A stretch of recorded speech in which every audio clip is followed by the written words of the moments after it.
A new area of tension has recently emerged in northern Ukraine. It refers to the entire border region with Belarus. On May 22nd, Ukrainian President Volodymyr Zelensky warned of a potential attack from Belarus. The threat is not just to Kiev and Chernihiv, but also to the Volyn, Zhytomyr, and Rivne regions, he said in an evening address from Rivne. Zelensky even threatened a preemptive strike against Belarus. If there is a threat from Belarusian or Russian border regions, Ukraine is prepared to act preemptively, he said.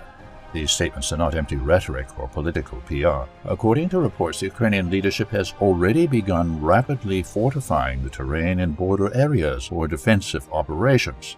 Magyar, commander of the Ukrainian Armed Forces Unmanned Systems Forces, said that Ukraine has identified the first 500 targets in Belarus that will be struck if Lukashenko decides to go to war on Russia's side. Preparations are also underway to evacuate some populated areas.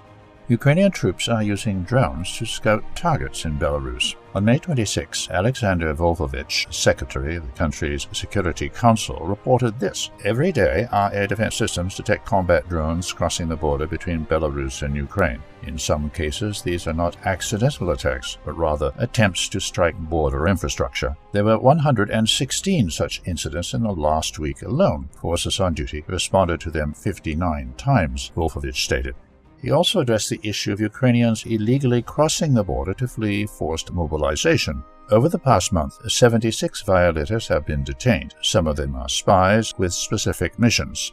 Overall, an armed conflict with Minsk would be advantageous for Kiev. The Belarusian army lacks combat experience and advanced technology for producing and using unmanned systems of all types. Consequently, holding onto the territories under its control will not require diverting too many forces and resources from the main theaters of the Ukrainian conflict. At the same time, Volodymyr Zelensky will have a compelling reason to demand new financial assistance and large quantities of arms from his Western allies.